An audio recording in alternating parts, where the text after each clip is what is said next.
द्वितीय अध्याय प्रथम श्लोक। इस श्लोक के साथ श्रीमद् भगवद गीता का सांख्य योग प्रारंभ होता है। संजय उवाच तं तथा कृपयाभीष्टं श्रुपुर्नाकुलेक्षणं विसीदन्तमिदं वाक्यम् उवाच मधुसूदन।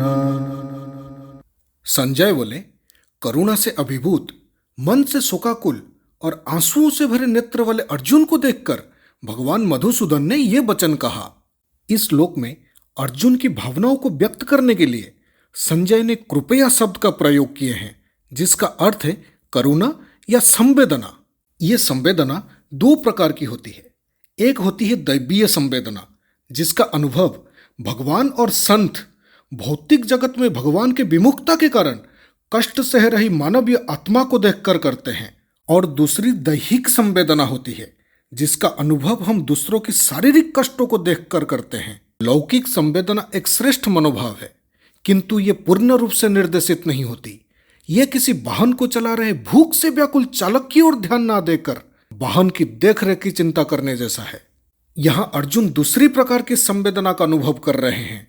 वो युद्ध के लिए एकत्रित अपने शत्रुओं के प्रति लौकिक करुणा से अभिभूत है। गहन शोक से संतप्त अर्जुन का निराशा यह दर्शाता है कि स्वयं उन्हें संवेदना की अत्यंत आवश्यकता है, इसलिए अन्य लोग पर करुणा करने का उनका विचार निरर्थक प्रतीत होती है। यह श्लोक हमें बताता है कि अर्जुन की स्थिति बहुत ज्यादा गंभीर है और उन्हें सहायता की अत्यंत आवश्यकता है। इसलिए भगवान श्री कृष्ण, जो स्वयं एक महान योगी और ज्ञानवान है, अर्जुन की इस स्थिति को ठीक करने के लिए उपदेश देने वाले हैं। यहाँ भगवान मधुसूदन अर्जुन के मन में उत्पन्न संदेह रूपी राक्षस को मारना चाहते हैं, जो उन्हें अपना युद्ध धर्म पालन करने से रोक रहा है। ये दृश्य गीता के अंतर्गत आने वाले महत्वपूर्ण शिक्षण की शुरुआत का संकेत है, जहाँ भगवान श्री कृष्ण अर्जुन को उनके संकट से उबारने के लिए मार्गदर्शन करेंगे। द्वितीय अध्याय द्वितीय श्लोक। श्री भगवान उवाच कूतस्त्वाकस्मलमिदं विषमे समुपस्थितम् अनार्यजुष्टमस्वर्ग्यम् आकीर्तिकरमर्जुन। श्री भगवान बोले, मेरे प्रिय अर्जुन, इस असमय में तुम्हारे भीतर ये विमोह कैसे उत्पन्न हुआ? ये सामान्य लोगों के लिए अनुकूल नहीं है, क्योंकि ना तो ये श्रेष्ठ पुरुषों द्वारा आचारित है, ना स्वर्ग को देने वाला है और ना ही कीर्ति को करने वाला है। इस श्लोक में भगवान श्री कृष्ण अर्जुन से कह रहे हैं कि इस युद्ध भूमि में तुम्हारे द्वारा प्रकट किया गया दुर्बलता और दुविधा बिल्कुल भी उचित नहीं है। तुम एक महान योद्धा हो और इस प्रकार के मनोविज्ञान के लिए तुम्हारा स्थान नहीं है। तुम्हारा यह व्यवहार अनार्य अर्थात अशिष्ट है और यह तुम्हारी मान्यता के अनुसार स्वर्गीय सुख के प्राप्ति में विघ्न डालने वाला है। इस प्रकार के कार्य तुम्हारे कीर्ति को नष्ट कर देंगे। हमारे पवित्र ग्रंथों में आर्य शब्द का प्रयोग किसी भी प्रजाति या जाति समूह के लिए नहीं किया गया है। मनुस्मृति में आर्य शब्द की परिभाषा एक परिपक्व और सभ्य मानव के रूप में की गई है। वैदिक धर्म ग्रंथों का उद्देश्य मानव को सभी प्रकार से श्रेष्ठ आर्य बनने का उपदेश देता है। यहाँ भगवान श्री कृष्ण अर्जुन की वर्तमान मानसिक स्थिति को इन आदर्शों के प्रतिकूल पाते हैं और इसलिए उनकी व्याकुलता को ध्यान में रखते हुए वो उन्हें फटकारते हुए समझाते हैं कि वर्तमान परिस्थितियों में कैसे इस आदर्शवादी अवस्था में रहा जा सकता है। वास्तव में श्रीमद् भगवद गीता या भगवान की दिव्य वाणी यहीं से शुरू होता है, क्योंकि भगवान श्री कृष्ण, जो अभी तक शांत थे, इस श्लोक से अपना दिव्य वाणी आरंभ करते हैं। भगवान पहले अर्जुन के अंदर ज्ञान प्राप्त करने की क्षुधा उत्पन्न करते हैं। उसके बाद अर्जुन को अवगत करवाते हैं कि मिथ्या मोह के परिणाम से पीड़ा, अपयश तथा जीवन में असफलता मिलती है और आत्मा का पतन होता है। मधुसूदन अर्जुन को सांत्वना देने के बजाय उनकी वर्तमान मनोदशा को देखते हुए उन्हें और व्याकुल करना चाह रहे हैं। जब हम व्याकुल होते हैं तब हमें दुख की अनुभूति होती है, क्योंकि यह आत्मा की वास्तविक स्थिति नहीं होती है। यदि इस असंतोष की अनुभूति उचित दिशा की ओर अग्रसर होती है, तब वो वास्तविक ज्ञान के खोज में प्रेरक शक्ति बनकर उभरती है। इसलिए भगवान कभी कभी जानबूझकर मनुष्य को कठिनाई में डालते हैं, ताकि वो अपने उलझन को सुलझाने के लिए ज्ञान की खोज करने में विवश हो जाए। और जब उसके संदेह की पूरी तरह से निवारण हो जाता है तब वो मनुष्य ज्ञान की उच्चावस्था को प्राप्त कर लेता है। यह श्लोक अर्जुन को उनके धर्म और कर्तव्य की ओर लौटने के लिए प्रेरित करता है और उन्हें उनके नकारात्मक विचारों से दूर रहने के लिए प्रोत्साहित करता है। द्वितीय अध्याय तृतीय श्लोक। क्लैबमास्मगमः पार्थ नैत्यत्वयुपपद्यते क्षुद्रं हृदय दौर्बल्यं त्यक्तोत्तिष्ठा परन्तप। भगवान बोलते हैं, हे पार्थ, अपने मन के भीतर इस प्रकार की नपुंसकता के भाव को लाना तुम्हें शोभा नहीं देता। हे शत्रु विजेता, हृदय की तुच्छ दुर्बलता को त्याग करके युद्ध के लिए खड़े हो जाओ। इस श्लोक में भगवान श्री कृष्ण अर्जुन को ज्ञान और साहस प्रदान करने का निर्देश देते हैं। यहाँ पर भगवान अर्जुन को क्लैब्य अर्थात नपुंसकता से दूर रहने की सलाह दे रहे हैं और कहते हैं कि नपुंसकता अर्जुन के उच्च कर्मयोग और कर्तव्य के प्रति अवज्ञा करने का योग्य नहीं है। क्षुद्रम हृदय दौर्बल्यम से तात्पर्य है कि यह दुर्बलता और कायरता सिर्फ एक क्षुद्र और तुच्छ दृष्टिकोण है जिसे त्याग देना चाहिए। अर्जुन को अपनी सच्ची स्थिति को समझते हुए अपने कर्तव्य की ओर ध्यान केंद्रित करना चाहिए। ज्ञानोदय के मार्ग पर सफलतापूर्वक कदम रखने के लिए उच्च मनोबल और नैतिकता का होना आवश्यक है, जिसके लिए किसी भी मनुष्य को आशावान, उमंगी और ऊर्जावान बनकर आलस्य, स्वच्छंदता की प्रवृत्ति, अज्ञान और आसक्ति जैसी लौकिक मानसिकता पर विजय प्राप्त करना आवश्यक है। भगवान श्री कृष्ण एक योग्य गुरु हैं और इसलिए अर्जुन को फटकारते हुए वे अब उन्हें परिस्थितियों का सामना करने के लिए प्रोत्साहित कर उनके आत्मबल को बढ़ा रहे हैं। अर्जुन का जन्म महारानी कुंती की उपासना और देवराज इंद्र के आशीर्वाद से हुआ था, इसलिए वो इंद्र के समान असाधारण बल और पराक्रम से संपन्न थे। भगवान उन्हें यह सब स्मरण करवाते हुए प्रोत्साहित कर रहे हैं कि वो ऐसी दुर्बलता को स्वीकार ना करे जो उनके यशस्वी पूर्वजों के अनुरूप नहीं है। यहाँ भगवान श्री कृष्ण अर्जुन को परंतप अर्थात शत्रुओं का विजेता का संबोधन द्वारा उन्हें क्षत्रिय धर्म या महायोद्धा का कर्तव्य पालन करके शत्रुओं का दमन करने के लिए प्रेरणा देते हैं। भगवान ये स्पष्ट करते हुए कहते हैं कि अर्जुन जिस प्रकार के मनोभाव को व्यक्त कर रहे हैं वो ना तो नैतिक कर्तव्य है, ना ही वास्तविक संवेदना, अपितु वह विलाप और मोह है। यदि अर्जुन का आचरण वास्तव में ज्ञान और करुणा के प्रति आधारित होता तब ना तो उन्हें किसी भी प्रकार की व्यथा और ना ही शोक की अनुभूति होनी चाहिए थी। इस श्लोक का मुख्य संदेश है कि व्यक्ति को अपने डर और कमजोरियों को पराजित कर अपने कर्तव्य का निर्वहन करना चाहिए। द्वितीय अध्याय चतुर्थ श्लोक। अर्जुन उवाच कथं भीष्ममहं शङ्खे द्रोणं च मधुसूदन ईशुभिः प्रतियोत्स्यामि पूजर्हं हरिसूदन। अर्जुन बोले, हे मधुसूदन, मैं रणभूमि में कैसे पितामह भीष्म और गुरु द्रोणाचार्य पर बाण चला सकता हूँ। हे हरिसूदन, वो दोनों महापुरुष मेरे लिए परम पूजनीय हैं। इस श्लोक में भगवान के युद्ध करने के आवाहन की प्रतिक्रिया में अर्जुन अपनी चिंता और असमर्थता व्यक्त कर रहे हैं। वो दो ऐसे व्यक्तित्व का उल्लेख कर रहे हैं जिन्हें वो अत्यंत सामान्य मानते हैं और जिनके खिलाफ युद्ध करना उनके लिए एक नैतिक और भावनात्मक संघर्ष पैदा करता है। अर्जुन कहते हैं कि पितामह भीष्म और गुरु द्रोण मेरे लिए आदरणीय और आराध्य हैं। भीष्म ब्रह्मचर्य की मूर्ति हैं और अपने पिता को दिए गए वचन के पालन हेतु वो जीवन भर ब्रह्मचारी रहे। अर्जुन को शस्त्र विद्या प्रदान करने वाले गुरु द्रोण युद्ध कला में निपुण थे और उन्हीं से विद्या प्राप्त कर अर्जुन धनुर्विद्या में पारंगत हुए थे। ऐसे उच्च आचरण वाले विद्वान लोगों के प्रति शत्रुता का व्यवहार करना संवेदनशील अर्जुन को घृणास्पद कार्य प्रतीत होने लगा था। उनके अनुसार जब इन महापुरुषों के साथ किसी भी प्रकार तर्क करना भी अनुचित था तब वो किस प्रकार उनके विरुद्ध हथियार उठा सकते थे। अर्जुन बोले, हे हरिसूदन अर्थात हे शत्रुओं के संहारक, कृपया मेरी वीरता पर संदेह ना करें। मैं युद्ध करने के लिए तैयार हूं, परंतु नैतिक दायित्व निर्वहन के दृष्टिकोण से अपने आचार्य गुणों का आदर करना और धृतराष्ट्र के पुत्रों पर दया दर्शाना मेरा कर्तव्य है। इस श्लोक के माध्यम से अर्जुन अपने आंतरिक संघर्ष और द्वंद्व को व्यक्त कर रहे हैं जो युद्ध की कठिनाइयों को द्वितीय अध्याय पंचम श्लोक। गुरून् हत्वा हि महानुभावान् श्रेयभोक्तुं भैक्ष्यमपीह लोके हत्वार्थकामांस्तु गुरूनिहैव भुञ्जीय भोगान् रुधिरप्रदिग्धान्। अर्जुन कहते हैं, हे भगवान, ऐसे आदरणीय महापुरुष जो मेरे गुरुजन हैं, उनको मारकर सुखपूर्वक जीवन व्यतीत करने की अपेक्षा भीख मांगकर इस लोक में जीवन निर्वाह करना अधिक श्रेयकर है। यदि हम उन्हें मारते हैं तो इसके परिणाम स्वरूप हम जिस संपत्ति और सुख को भोग करेंगे वे रक्त रंजित होंगे। इस श्लोक में अर्जुन अपने गुरु और सम्मानीय पितरों को मारने के परिणाम पर विचार कर रहे हैं।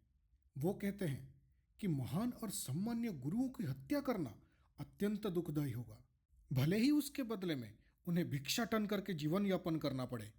अर्जुन की चिंता है कि यदि वो अपने गुरु और परिवारजनों को मार डालते हैं तो उनका जीवन सुखद कैसे हो सकता है।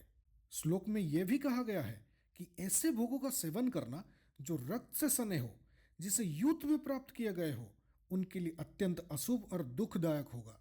ये कहना तर्क संगत होगा कि अर्जुन को अपने जीवन निर्वाह के लिए साम्राज्य प्राप्त करने हेतु युद्ध करना चाहिए, किंतु अर्जुन यहाँ इन तर्कों का खंडन करते हैं। वो कहते हैं कि ऐसे जघन्य अपराध करने की अपेक्षा वो भीख मांगकर जीवन निर्वाह करना पसंद करेंगे।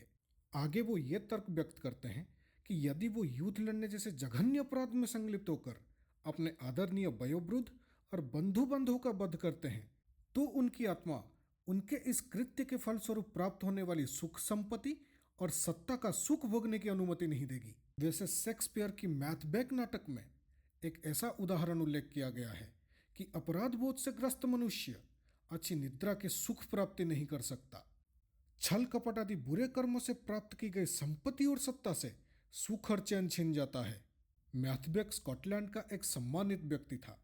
एक बार यात्रा के दौरान स्कॉटलैंड के राजा रात को विश्राम करने के लिए उसके घर पे ठहरे थे। मैकबेथ के पति ने उसे राजा की हत्या कर उसके राज सिंहासन पाने के लिए उकसाया। मैकबेथ ने उसके परामर्श के अनुसार राजा की हत्या कर दी और उसके बाद वो और उसकी पत्नी स्कॉटलैंड के राजा और रानी बनकर सिंहासन पर बैठ गए। कुछ समय पश्चात मैकबेथ अपने ही महल में अपने ही रातें जागकर व्यतीत करने लगा। क्योंकि वो सोए हुए राजा को षड्यंत्र रचकर मारा था, इसलिए कभी भी रात को नहीं सो पाया और रानी बार बार अपने हाथों को साफ करते हुए दिखाई देती थी ताकि उसके रक्त रंजित हाथ पर लगे हुए रक्त के धब्बे धुल जाए। इस श्लोक में अर्जुन की यह बात इस पर जोर देती है कि स्वार्थ और व्यक्तिगत लाभ के लिए आदर्श और नैतिकता को त्यागना नहीं चाहिए। यह श्लोक हमें यह सिखाता है कि किसी भी अनैतिक कार्य के परिणाम सर्वदा नकारात्मक होता है और इससे बचने की कोशिश करनी चाहिए। द्वितीय अध्याय षष्ठ श्लोक।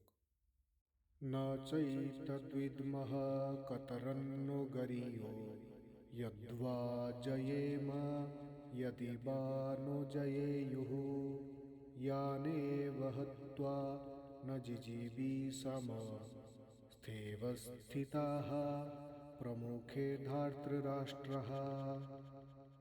अर्जुन बोलते हैं, हे जनार्दन, हम ये भी नहीं जानते हैं कि इस युद्ध का परिणाम किस प्रकार होगा। हमारे लिए युद्ध करना या ना करना कौन सा श्रेष्ठ है ये भी नहीं जानते, अथवा उनको हम जीतेंगे या वो हमें जीतेंगे। यद्यपि वो महापुरुष धृतराष्ट्र के पक्ष लिए हैं और वे अब युद्ध भूमि में हमारे सामने खड़े हैं, तथापि उनको मारकर हमारी जीवित रहने का कोई इच्छा नहीं होगी। इस श्लोक में अर्जुन ने अपने संदेह और भ्रम को व्यक्त किए हैं।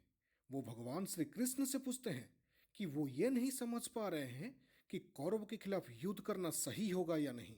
अर्जुन के मन में यह द्वंद्व है कि अगर वो इस युद्ध को जीतते हैं तो इससे क्या लाभ होगा, अगर वो हार जाते हैं तो भी क्या ये उनका पराजय का कारण बनेगा। जब किसी अति उपयुक्त कार्य प्रणाली का आंकलन किया जाता है तब मनुष्य कई प्रकार के विकल्पों और उसके परिणामों पर विचार करता है। अर्जुन भी इस विवाद में पड़ जाते हैं कि कौरव को पराजित करना उचित है या उनके हाथों पराजित होना। अर्जुन को दोनों विकल्पों में पराजय ही दिखाई देती है, क्योंकि युद्ध में कौरवों के वध करके यदि उन्हें विजय प्राप्त होती है तब भी उसके आगे जीवित रहने की इच्छा नहीं होगी। यद्यपि भीष्म, द्रोण और कृपाचार्य जैसे महापुरुष अधर्मी कौरव के पक्ष लेकर वास्तव में अधर्म का कार्य कर रहे थे। इन लोगों के लिए प्रयुक्त अर्थकाम शब्द जिसका अर्थ है संपत्ति और पद प्रतिष्ठा का लोभ। वो इन पर चरितार्थ होता है क्योंकि इन्होंने दुष्चरित्र दुर्योधन का पक्ष लिया था, इसलिए युद्ध में इनका वध करना प्राकृतिक न्याय था। इस श्लोक से अर्जुन की निराशा और उनका उलझन साफ झलकती है। वो युद्ध के परिणाम को लेकर चिंतित है और उन्हें युद्ध की उचितता और अनुचितता को लेकर संदेह है। इस भाव को दर्शाते हुए अर्जुन अपने मन की स्थिति को स्पष्ट करते हैं, जो उनका आगे के तर्कशीलता और युद्ध के निर्णय की एक महत्वपूर्ण पृष्ठभूमि तैयार करता है। द्वितीय अध्याय सप्तम श्लोक। कार्पण्यदोषोपहत स्वभावः पृच्छामि त्वां धर्मसम्मूढचेतः यच्छ्रेयःस्यानिश्चितं ब्रूहि तन्मे शिष्यस्तेऽहं शाधि मां त्वां प्रपन्नम्। अर्जुन भगवान श्री कृष्ण से बोलते हैं, हे माधव, मैं किंग कर्तव्य विमूढ़ हो गया हूँ और गहन चिंता में डूबकर कायरता दिखा रहा हूँ।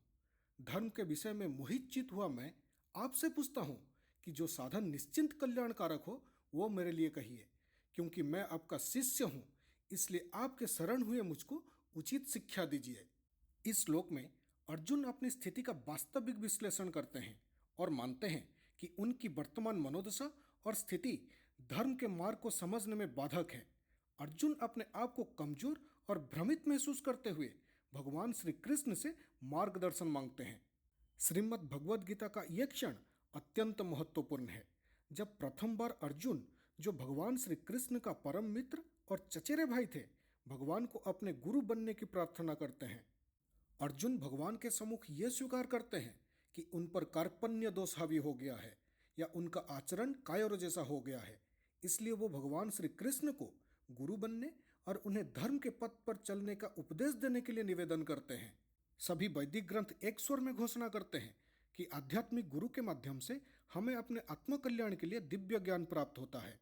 रामचरितमानस में वर्णन किया गया है कि गुरु बिना भवनिधि तरई ना कोई, जौम बिरंची शंकर सम होई। यहाँ तक कि आध्यात्मिक ज्ञान में उन्नत साधक भी बिना गुरु के कृपा के इस माया रूपी संसार के भव सागर को पार नहीं कर सकता।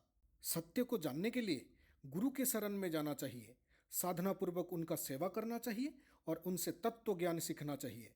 सिद्ध संत महापुरुष सबको ज्ञान देते हैं क्योंकि वो यथार्थ को जानते हैं। वास्तव में भगवान श्री कृष्ण जगत के आदि गुरु हैं, क्योंकि वे भौतिक संसार के सबसे पहले जन्म में ब्रह्मा के भी गुरु हैं। यहाँ अर्जुन समझते हैं कि उनके भीतर की दीनता और भ्रम उनके निर्णय लेने की क्षमता को प्रभावित कर रही है, इसलिए वो भगवान श्री कृष्ण से स्पष्ट और सटीक मार्गदर्शन की प्रार्थना कर रहे हैं। अर्जुन ने अपनी पूर्ण विनम्रता और श्रद्धा के साथ भगवान श्री कृष्ण से निवेदन करते हैं कि वे उन्हें सही मार्ग दिखाएं और उनकी जीवन के धर्म की सच्चाई को समझाएं। यह श्लोक अर्जुन की धर्म की खोज और आत्मज्ञान की गहराई को दर्शाता है, जिसमें वो भगवान से संपूर्ण मार्गदर्शन प्राप्त करने की इच्छा शक्ति रखते हैं। यह श्लोक हमें अपने जीवन में गुरु की महत्वता को समझाता है। द्वितीय अध्याय अष्टम श्लोक। नाहि प्रपश्यामि ममापनोऽध्यात् यच्छोकमुच्छोषणमिन्द्रियाणाम् अवाप्य भूमा वसपत्नमृद्धं राज्यं सुराणाम् अपि चाधिपत्यम्। अर्जुन बोलते हैं, मुझे ऐसा कोई उपाय नहीं सूझता जो मेरे इंद्रियों को सुखाने वाले इस शोक को दूर कर सके। यदि मैं धन संपदा से भरपूर इस पृथ्वी पे निष्कंटक राज्य प्राप्त कर लेता हूँ या देवताओं जैसे प्रभुत्व प्राप्त कर लेता हूँ, तब भी मैं इस शोक को दूर करने में समर्थ नहीं हो पाऊंगा। इस श्लोक में अर्जुन अपने मानसिक और भावनात्मक संकट की स्थिति को प्रकट कर रहे हैं। वो कहते हैं कि भले ही सभी भौतिक सुख साधनों, ऐश्वर्य और शक्ति को प्राप्त कर ले, लेकिन उनके अंदर का शोक और दुख दूर नहीं हो सकता। जब हम किसी विपत्ति में फंस जाते हैं, तब हमारी बुद्धि उस विपत्ति के कारणों का विश्लेषण करने लगती है। जब आगे कोई उपाय नहीं सूझता और सारे रास्ते बंद हो जाते हैं, तब विषाद उत्पन्न होता है, क्योंकि अर्जुन की यह समस्या उनकी मंद बुद्धि की क्षमता से अधिक बड़ी है और उनका लौकिक ज्ञान उन्हें दुख के महासागर में से, जिसमें वो स्वयं को डूबा हुआ पाते हैं, उससे निकालने के लिए अपर्याप्त है। भगवान श्री कृष्ण को गुरु रूप में स्वीकार कर अर्जुन अब अपनी दयनीय दशा को प्रकट करने के लिए अपना हृदय उनके सम्मुख उछाल देते हैं अर्जुन की इस दशा को उत्तम नहीं कहा जा सकता। कभी कभी हमें भी अपनी जीवन यात्रा में निरंतर ऐसे परिस्थितियों का सामना करना पड़ता है जब हम सुख की कामना करते हैं तब हमें दुख ही मिलता है।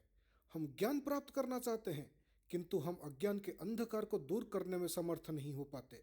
हम सच्चा प्रेम पाने के लिए तरसते हैं किंतु हमें बार बार निराशा ही मिलता है। हमारी कॉलेज की डिग्रियां, अर्जित ज्ञान और सांसारिक छात्रवृत्तियां हमारे जीवन की इन जटिलताओं का समाधान नहीं कर सकती। हमें जीवन की उलझनों का समाधान करने के लिए दिव्य ज्ञान प्राप्त करने की आवश्यकता होती है। दिव्य ज्ञान का कोष हमें तभी मिलता है जब हम सच्चे गुरु का खोज कर लेते हैं जो सदैव इंद्रियातीत रहते हैं। केवल हमें विनम्रतापूर्वक उनसे ज्ञान प्राप्त करने के लिए उद्यत होना चाहिए। अर्जुन इसी मार्ग का अनुसरण करने का निर्णय करते हैं। ये श्लोक हमें सिखाता है कि बाहरी भौतिक सुख संपत्ति से मन को शांति और संतोष नहीं मिल सकता। अर्जुन का ये विचार उनके आंतरिक संघर्ष और आत्मज्ञान की ओर इशारा करता है जो जीवन के गहरे अर्थ को समझने में मदद करता है।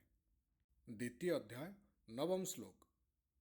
संजयोवाच एवमुक्त्वा हृषीकेशं गूढकेशः परन्तप न युत्स्य इति गोविन्दम् उक्त्वा तूष्णीं बभूवः। संजय बोले, हे राजन, निद्रा को जीतने वाले अर्जुन अंतर्यामी श्री कृष्ण महाराज के प्रति इस प्रकार कहकर श्री गोविंद भगवान से युद्ध नहीं करूंगा ये स्पष्ट कहकर चुप हो गए।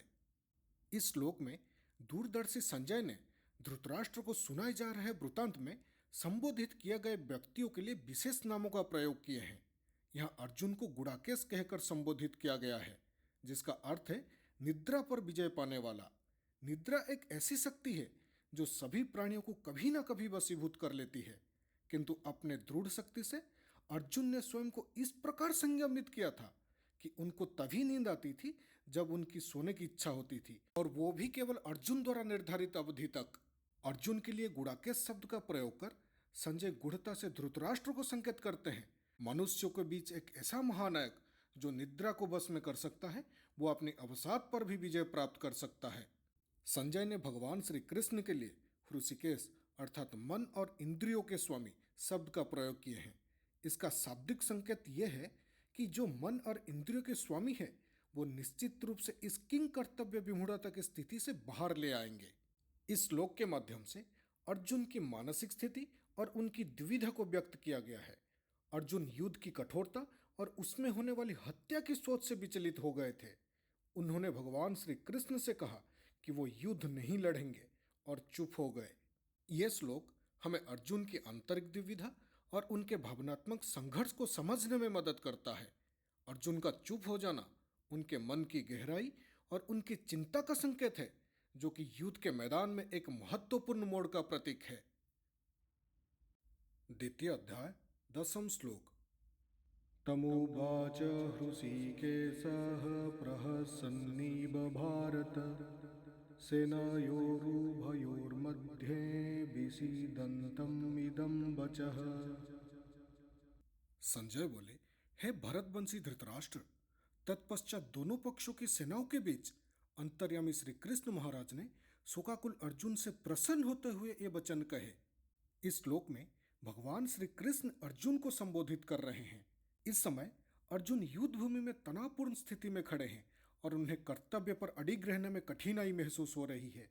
भगवान श्री कृष्ण जो इंद्रियों के स्वामी है अर्जुन को देखकर हंसते हुए बोले।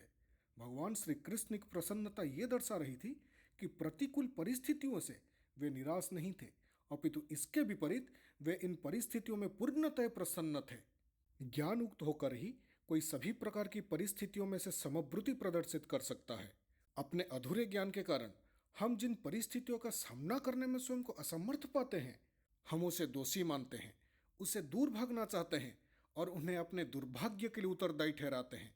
किंतु प्रबुद्ध आत्माएं हमें अवगत कराती है कि भगवान द्वारा सृजित सृष्टि सभी प्रकार से संपूर्ण है तथा शुभ और अशुभ परिस्थितियां हमारे सामने दिव्य प्रयोजन हेतु उत्पन्न होती है। ये सब हमारी आध्यात्मिक उत्थान की व्यवस्था करती है ताकि हम पूर्णत्व को प्राप्त करने की अपनी यात्रा में आगे बढ़ सके। जो लोग इस रहस्य को समझते हैं वो कभी भी कठिन परिस्थितियों से विचलित नहीं होते, बल्कि दृढ़ता और शांति से इनका सामना करते हैं।